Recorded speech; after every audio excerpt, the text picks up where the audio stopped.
الحمد لولیہ والصلاة والسلام علی نبی وآلہ وصحبہ وبارک وسلم۔ عالی مرتبت صدر مجلس اعظم، محتشم سامعین حاضرین، السلام علیکم ورحمۃ اللہ وبرکاتہ۔ ابھی نغمہ نعت کی دل آویز صدائیں روح اور قلب کی تسکین کا ساماں ہو رہی تھی، اور چونکہ نماز مغرب کے بعد بہت احباب تشریف لائے تو اتنا زیادہ انتظار مناسب نہیں تھا، ورنہ اس سلسلے کو مزید طول دیتے تو تسکین طبع اور قرار باطن کا سامان حاصل ہو پاتا۔ میں بھی کوشش کروں گا کہ زیادہ لمبا خطاب نہ کروں، لیکن چند لمحوں کے لیے جو میں آپ سے مخاطب ہوں، مجھے امید ہے کہ پورے انہماک کے ساتھ آپ میری گفتگو کی طرف اپنی توجہات مبذول رکھیں گے۔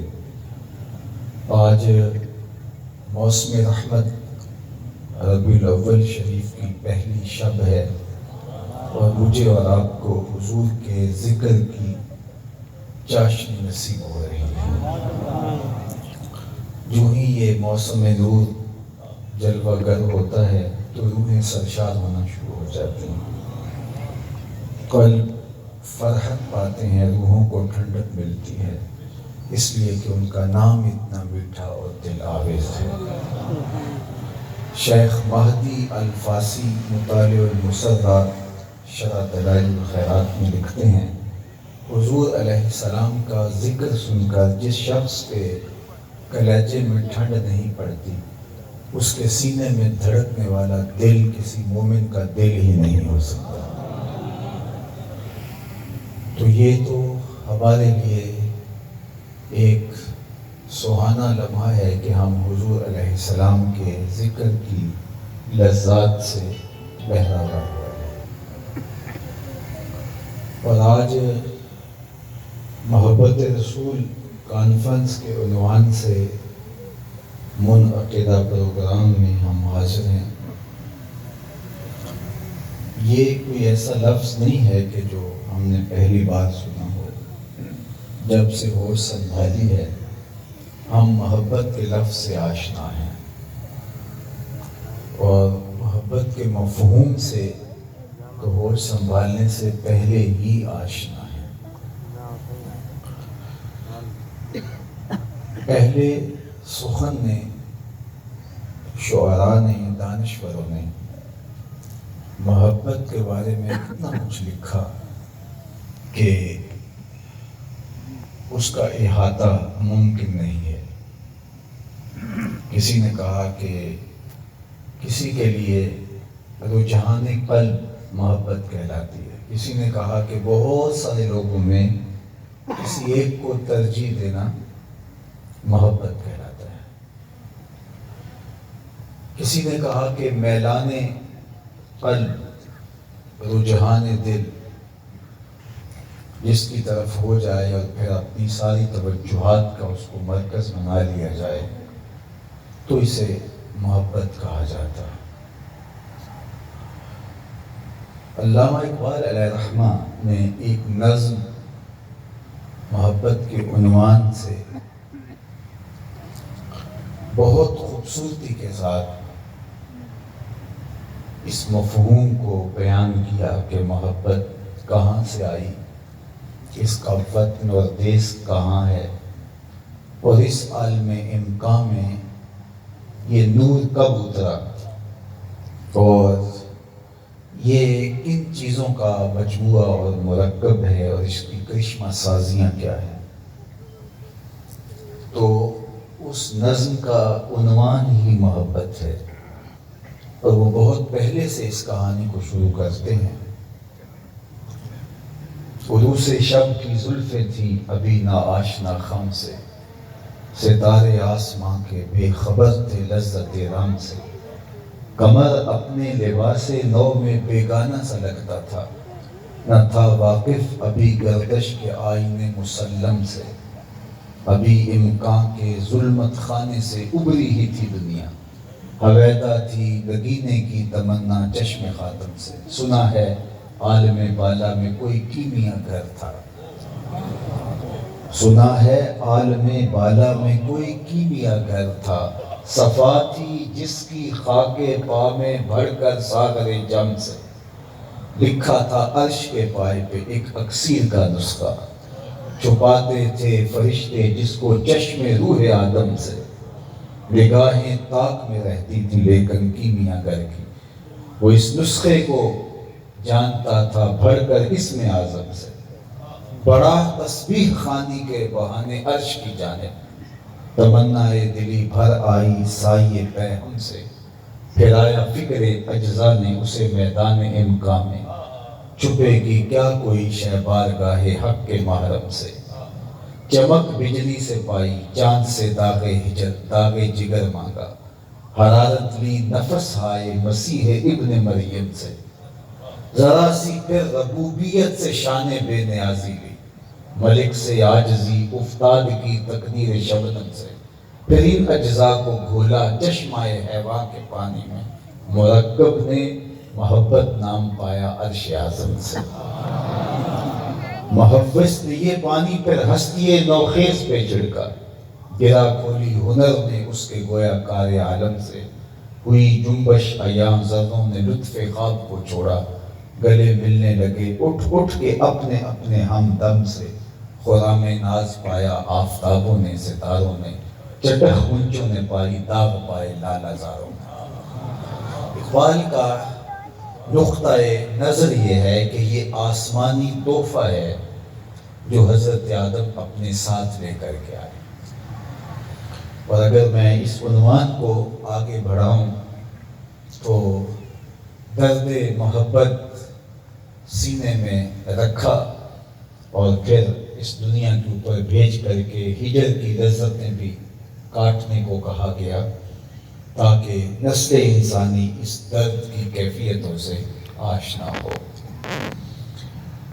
تو محبت ایک تقدس مآب جذبہ ٹھہرا اور یہ آسمانی تحفہ ہے جس کو ہمارے جد امجد اپنے ساتھ لے کر اپنے دل میں سمو کر کے اس دنیا پر تشریف فرما ہوئے۔ تو جب یہ ہمارا ورثہ ہے، ہماری طبع کے اندر راسخ ہے اور ہم محبت کے بغیر رہ نہیں سکتے، تو پھر ہمیں کوئی محبوب تلاش کرنا ہوگا، کیونکہ جب دل ہے تو کوئی دل بر بھی ہوگا۔ غالب نے کہا تھا کہ جاں اگر دل غم اگرچہ جاں گسل ہے، پھر کیا بچیں کہ دل ہے، غم عشق اگر نہ ہوتا غم روزگار ہوتا۔ اس نے کہا جب سینے میں تڑپتا ہوا دل رکھتے ہیں تو پھر لازمی ہے کہ اس دل کے اندر کسی کو بسانا بھی پڑے گا۔ اگر آپ اس دل کو اس کی غذا فراہم نہیں کریں گے تو پھر یہ مارا مارا پھرے گا اور غم دنیا کا گرفتار ہو جائے گا۔ تو جب دل ہے تو پھر دل کی غذا بھی دینا ہوگی، تو اس لیے اس دل کو اس محبت کے نور سے آشنا کرنا پڑے گا۔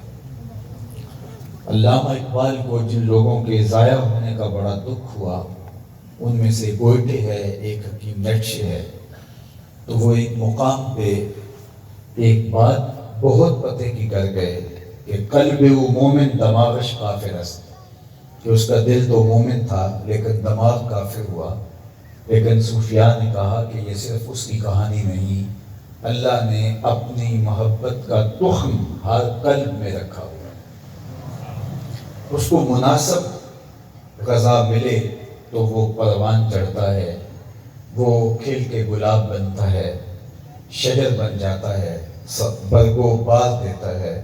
لیکن اگر اس کو غذا ہی نہ ملے تو وہ بیج اندر ہی رہتا ہے، اور اگر اس کو غذا ملے، کوئی اس کو پانی ڈالے اور پھر وہ بیج اگنا شروع ہو جاتا ہے۔ اور بابو علیہ الرحمہ نے کہا تھا اندر بوٹی مشک مچایا ادے جاں پھلاں دے آئی، پھر وہ کیفیت جو ہے وہ انسان سے پھوٹتی ہے اور وہ محبت میں دیوانہ ہو جاتا ہے۔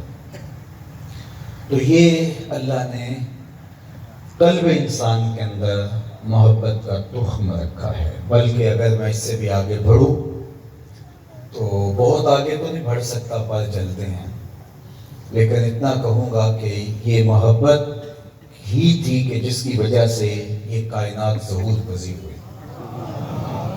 كنت كنزا مخفیا فاحببت ان اعرف، میں ایک مخفی خزانہ تھا، میں ایک پوشیدہ خزانہ تھا، مجھے کوئی جانتا نہیں تھا، کوئی پہچانتا نہیں تھا، اس لیے کوئی تھا ہی نہیں، کسی کا وجود بھی نہیں تھا، کسی کا تشخص بھی نہیں تھا۔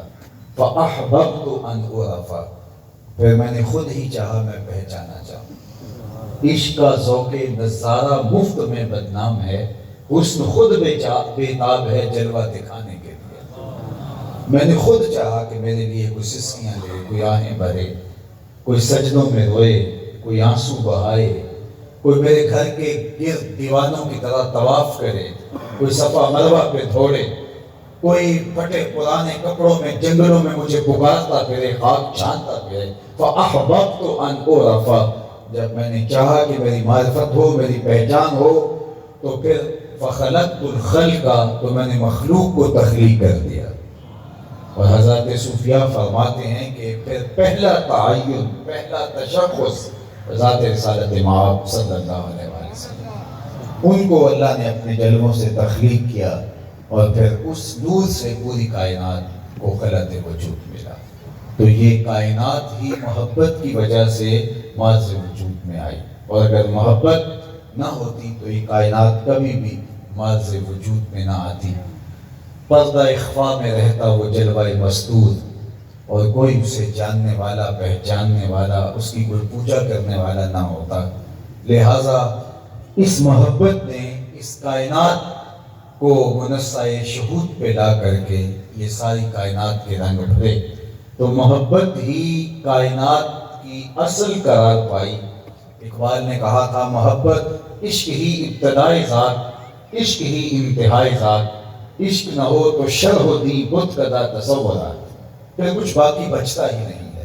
تو یہ بات طے ہے کہ انسان محبت کے بغیر نہیں رہ سکتا، اس کو کسی نہ کسی سے تو محبت ہوگی۔ تو غالب نے کہا کہ جب دل بچ ہی نہیں پاتا تو پھر اس کو کسی محبوب کے جلووں میں گم کرنا ہوگا۔ اب یہ طے ہے کہ محبت کے بغیر انسان رہ نہیں سکتا، تو پھر دل در بدری کی سزا کیوں کاٹے، اور پھر وہاں دل کیوں پامال ہو جہاں اس کی قدردانی نہ ہو، تو پھر دل کو وہاں لگنا چاہیے جہاں اس دل کی قدر بھی پہچانی جائے۔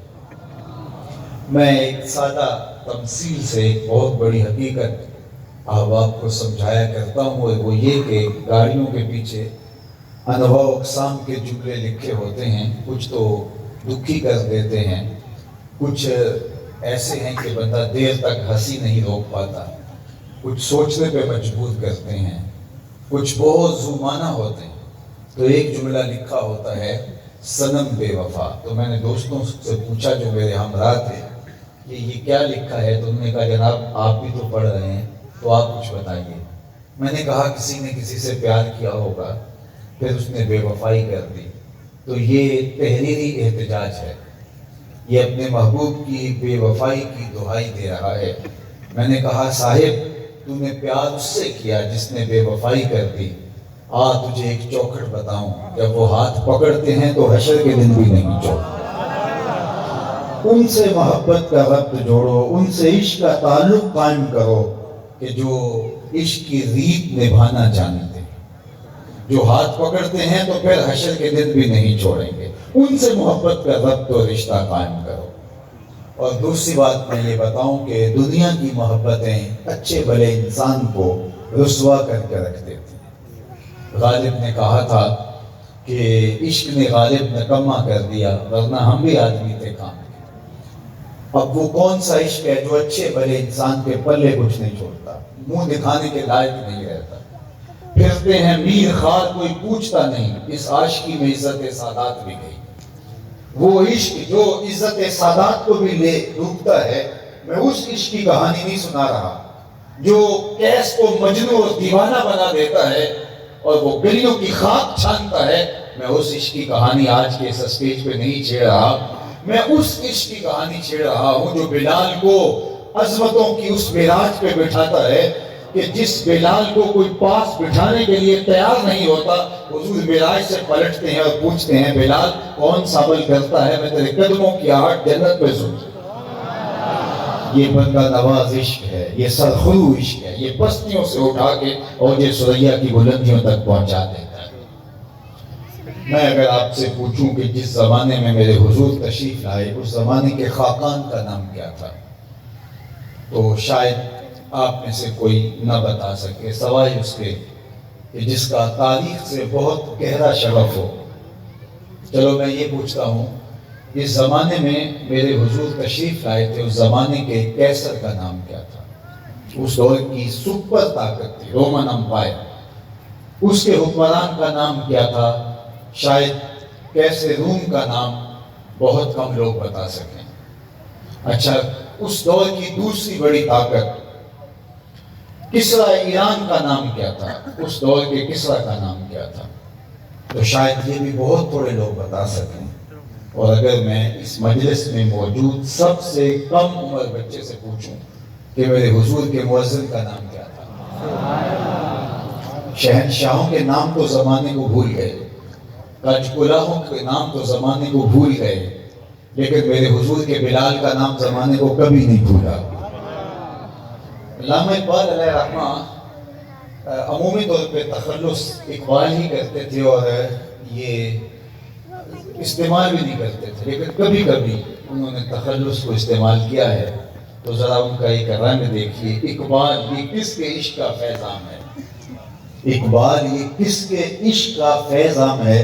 رومی فنا ہوا حبشی کو دوام ہے. رومی شہنشاہ اس دور کی سپر طاقت، لیکن آج زمانہ اس کا نام بھی نہیں جانتا. اور دنیا کے جس کونے پہ بھی چلے جاؤ بلال حبشی کے نام کی مسجد ضرور ملے گی آپ کو. یہ ہے عزت اور یہ ہے رفعت جو ان کے نام سے جڑی ہے. وہ عشق جو نکما کر دیتا ہے اور اچھے بھلے انسان کی عزت پامال ہو جاتی ہے، لیکن اس عشق سے وابستگی پستیوں سے اٹھا کے بلال حبشی کو اوج ثریا کی بلندیوں تک پہنچا دیتی ہے. اللہ اکبر. عرض تہامہ سے حضرت عمر گزرے تو بچوں کی طرح بلک بلک کے رونے لگے. تو کسی نے کہا عمر 23.5 لاکھ 24 لاکھ مربع میل کی حکمرانی ہے اور تم یوں رو رہے ہو جس طرح بچے روتے ہیں. کہا کہ یہی جگہ تھی میرے باپ نے مجھے کہا تھا کہ ان 5 اونٹوں کو لائن میں قطار میں کھڑا کرو.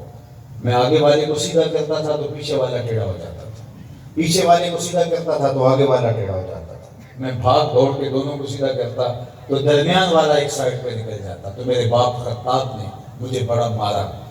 کہا تم ایک عرب کے بیٹے ہو کہ 5 اونٹ قطار میں کھڑے نہیں کر سکتے؟ کہا ایک وقت عمر پہ ایسا تھا کہ وہ 5 اونٹ قطار میں کھڑا نہیں کر سکتا تھا.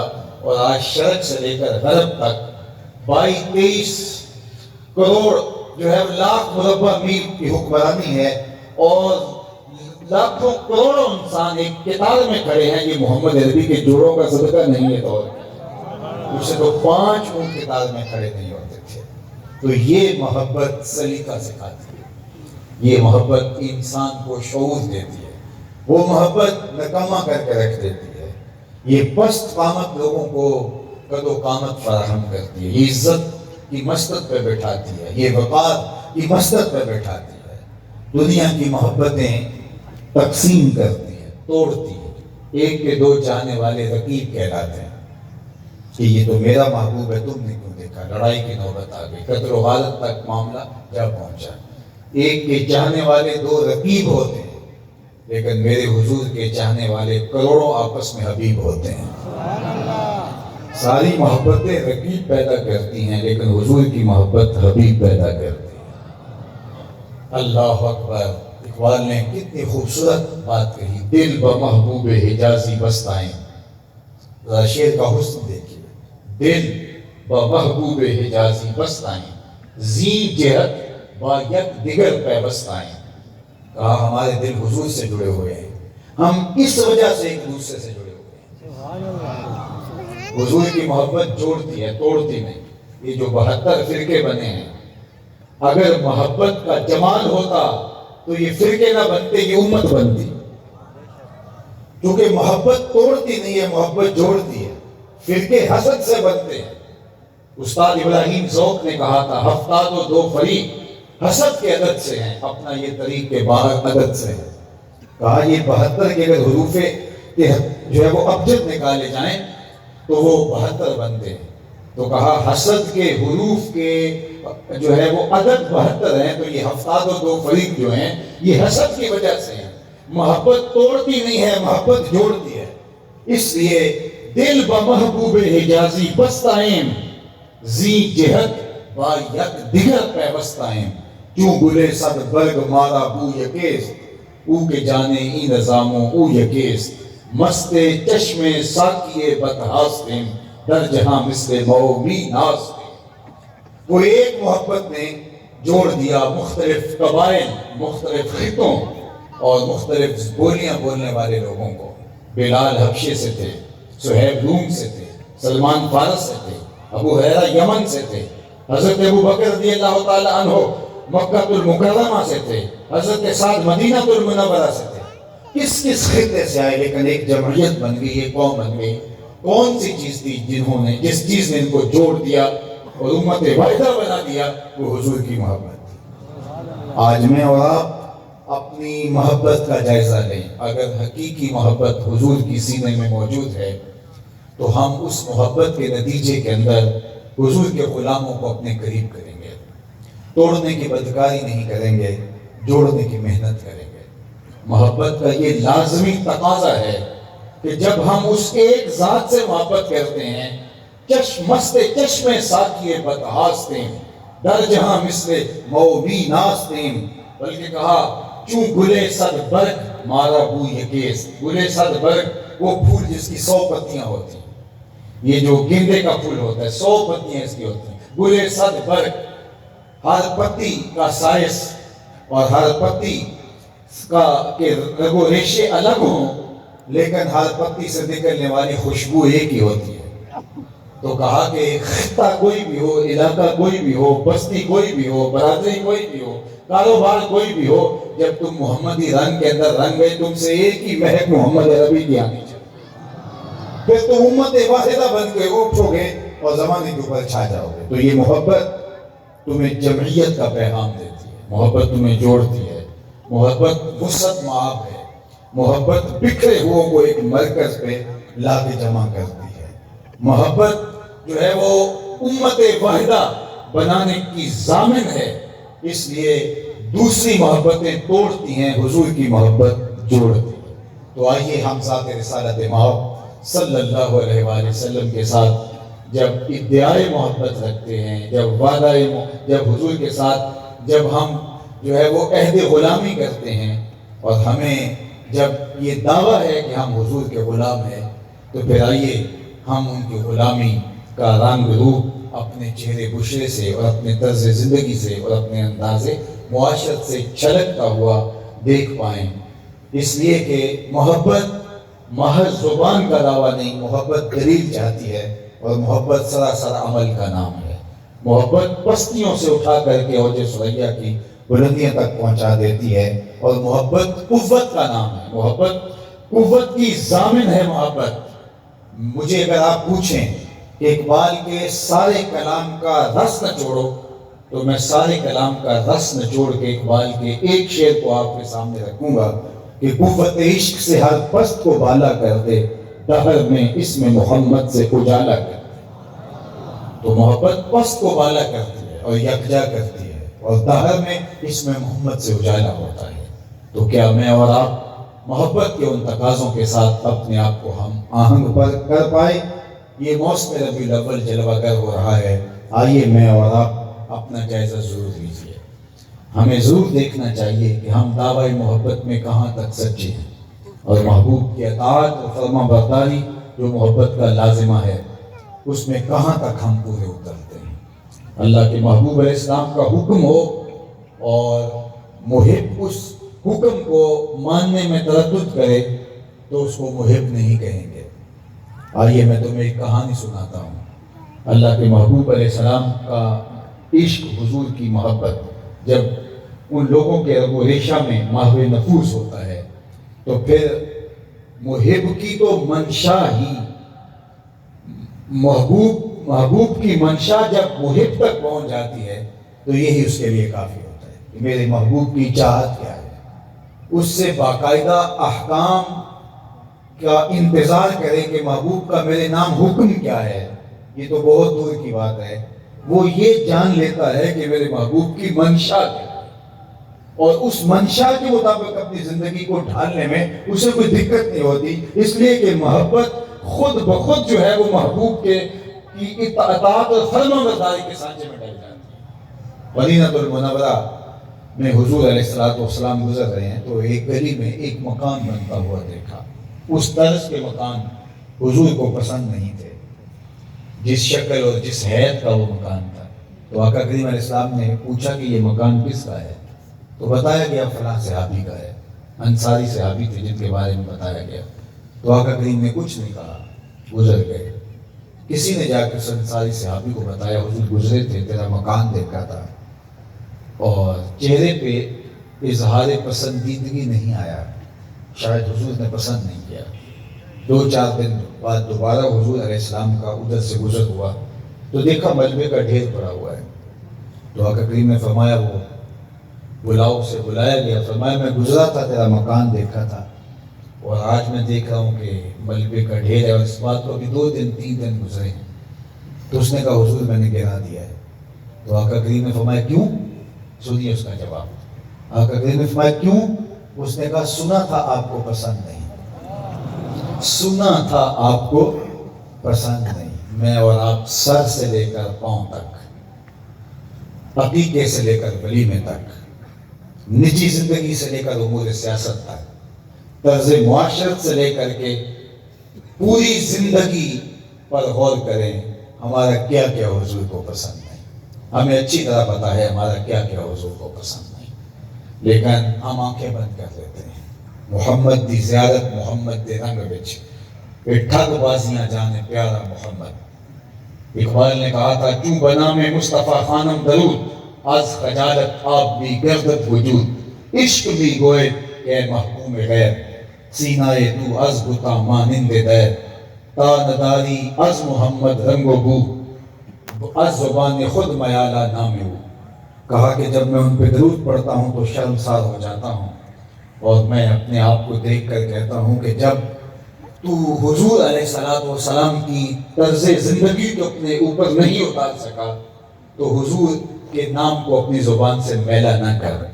اور اس کا ترجمہ میرے شیخ نے 2 لفظوں میں یوں کیا، یاری لا تو پاک نبی سنگ، اے پر پوری یاری، پھر درود قبول ہے تیرا لکھ نہ لو ایک باری۔ تو محبت اس بات کا تقاضا کرتی ہے کہ محبوب کی منشا کو محب جان لے۔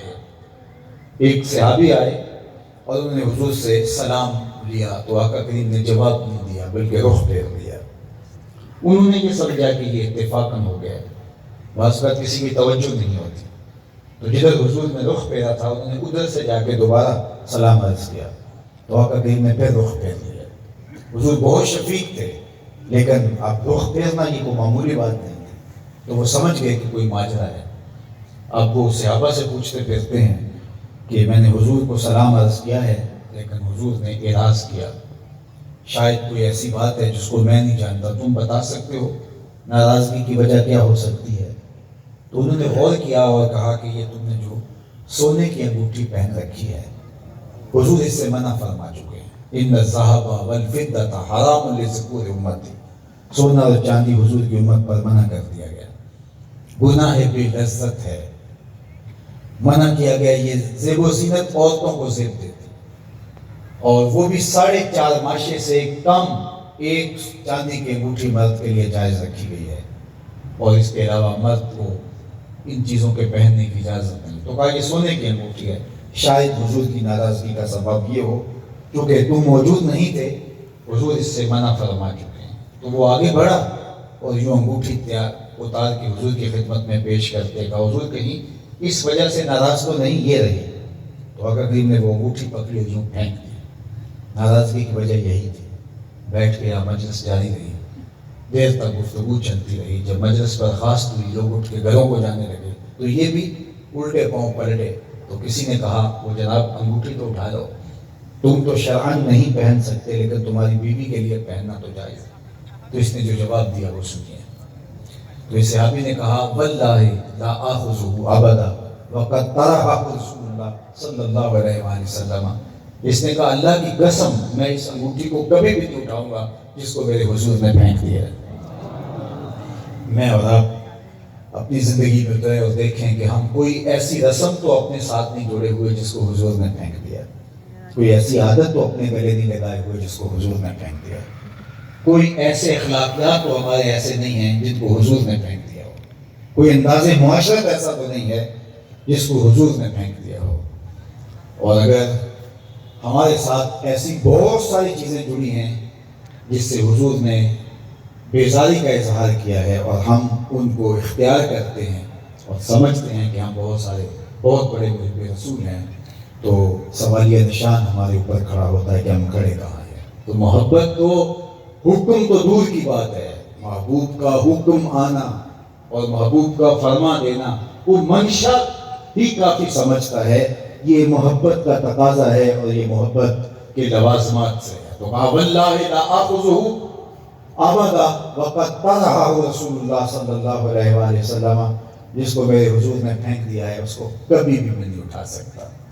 تو آئیے میں اور آپ محبت کے اس روپ کو اختیار کیجئے، محبت کے اس رنگ کو اختیار کیجئے، اپنے انداز زندگی پہ غور کیجئے۔ بہت زندگی بیت گئی، 60 سال 50 سال 20 سال 50 سال، بہت نیڑے ہے قبر۔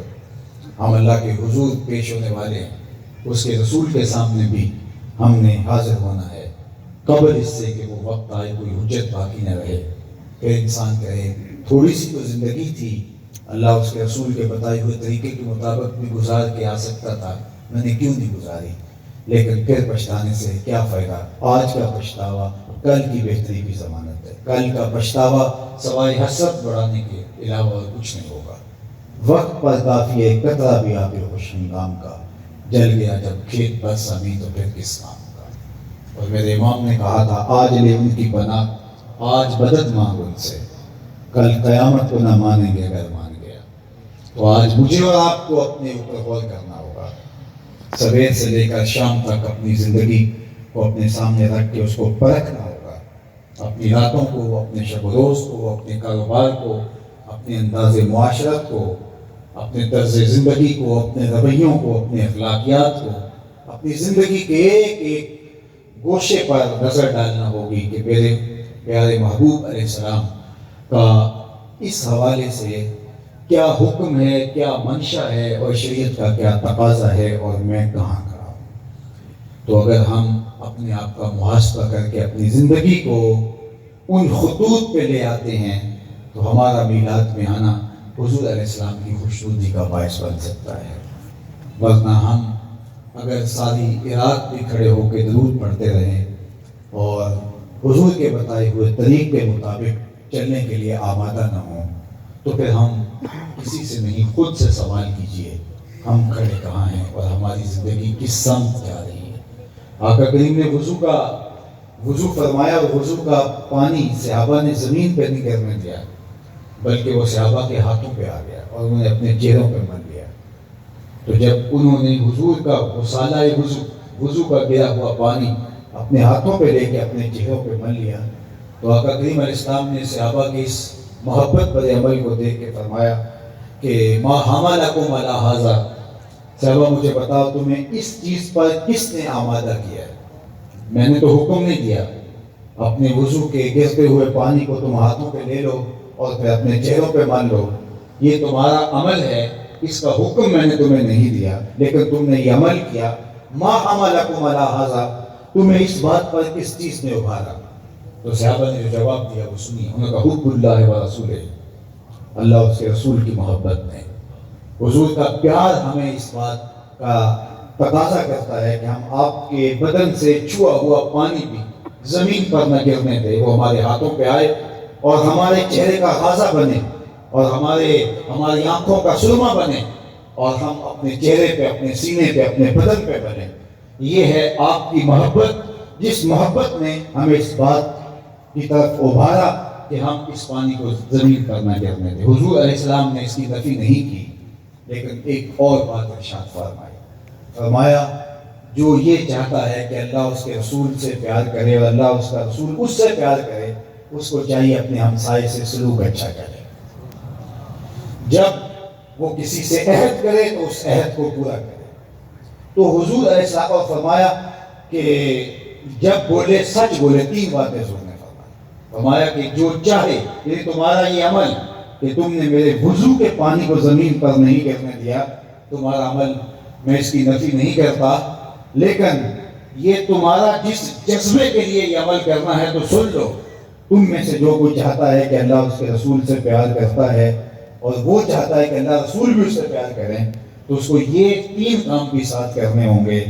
ایک یہ کہ جب بھی بولے سچ بولے، اپنے ہمسایوں کے ساتھ سلوک اچھا کرے، اور جب اس کے پاس امانت رکھی جائے تو اس امانت کو ادا کرے، اللہ اکبر، عہد کو پورا کرے۔ یہ ہے حضور کی طرف سے تاکید محبین کے نام، ان کی محبت کا انداز، اس کی نفی نہیں۔ آج میں اور آپ اپنی محبت کے جو بھی رنگ، آہنگ اور ڈھنگ اختیار کرتے ہیں، یقیناً یہ آقا کریم کی محبت کی وجہ سے ہی پیدا ہوتے ہیں، لیکن حضور علیہ السلام کا یہ فرمانا اس لیے تھا کہ محبت کے ایک پہلو کو لے کر کے کہیں میری شریعت کو اور اخلاقیات کو نظر انداز نہ کر بیٹھو۔ اسی لیے میں یہ بات آپ سے کہہ رہا ہوں کہ ہمارا یہ محافل کا انعقاد اور یہ سب کچھ اور اس مہینے میں جو کچھ ہوگا اللہ قبول فرمائے، لیکن یہ نہیں کہ ہم اس کو بہانہ بنا کر کے شریعت کا جو نظام ہے اور جو اخلاقیات ہمیں سکھائے گئے ہیں ان سے جو ہے وہ پہلو تہی کرے اور ہم سمجھیں کہ حضور علیہ السلام کی خوشنودی ہمیں حاصل ہو پائے گی۔ حضور علیہ السلام کی خوشنودی حاصل کرنے کے لیے آقا کریم کے دیے گئے نظام حیات کو، نظام زندگی کو اپنے روحوں کے اندر، اپنے قلوب کے اندر، اپنے اندر جذب کرنا ہوگا۔ میرے وعدے پہ نہ رہیے، میں بہت اچھا خطیب ہوں اور آپ کو مبہوت کر دیتا ہوں اور آپ کو اس بات پہ مطمئن کر کے گھر بھیجتا ہوں کہ تم حضور کی محفل میں آ گئے ہو، اب تم بخشے ہوئے ہو، اب کوئی ضرورت نہیں ہے تمہیں کچھ عمل کرنے کی۔ میرے پاس بہت اچھی آواز ہے اور میں کسی شاعر کے کلام سے ایسا منتخب کلام آپ کے سامنے رکھتا ہوں جس کا نتیجہ یہ ہوتا ہے کہ آپ کہیں بس ٹھیک ہے ہم یہاں آ گئے ہیں تو یہ ہمارے لیے کافی ہے۔ تو یہ میری جو ہے وہ زبان کی بات ہو سکتی ہے یا کسی جو ہے وہ شاعر کی فکر ہو سکتی ہے، لیکن میں نے آپ کے سامنے حضور علیہ السلام کا فرمان رکھا ہے۔ صحابہ کے اس عمل پر حضور نفی نہیں کی، لیکن ساتھ 3 باتیں جو ہے وہ انسانی زندگی کا زندگی میں جس کا گہرا اثر ہوتا ہے وہ بیان فرما دی کہ کہیں ایسا نہ ہو کہ وہ چیزیں نظر انداز ہو جائیں۔ اس لیے مجھے اور آپ کو اپنی زندگی کا بھرپور جائزہ لے کے دیکھنا ہوگا کہ ہم حضور علیہ السلام کی محبت اور حضور علیہ السلام کا پیار جو اپنے سینوں میں رکھتے ہیں اس سے حضور کے لائے ہوئے طریقے حیات کو، حضور کے لائے ہوئے نظام کو کہاں تک اختیار کرتے ہیں۔ اللہ تعالیٰ جل شانہ ہمیں اس کی توفیق عطا فرمائے اور اپنی خاص کر نوازیوں کے اجالے ہماری ساری زندگیوں میں اتار دے۔ اصل میں مغرب کی نماز کے بعد گفتگو کرنے کا عادی ہوں۔ آج ایک مدت کے بعد اتفاق ایسا ہو گیا یہاں کے انتظامی امور جیسے بھی تھے تو وہ ایک عادت بنی ہوئی ہوتی ہے، تو میں آج تھوڑا الجھ کے گفتگو کر رہا ہوں، لیکن جو میں نے کہا اس کے ٹوٹے اور الجھے لفظوں کے اندر بھی اتر کر کے پیغام کو عکس اور قبول کرنے کی کوشش کرو۔ اشہد بلال عند اللہ اشہد، بلال کا اشہد بھی اللہ کے ہاں اشہد مان لیا جاتا ہے۔ تو ان شکستہ لفظوں کے دامن سے نچڑتے ہوئے جذبوں کو کشید کر کے اپنی روحوں میں اتار دو، اور کوشش ہماری یہی ہونی چاہیے کہ حضور کے پیار میں تڑپیں، جانے دیں۔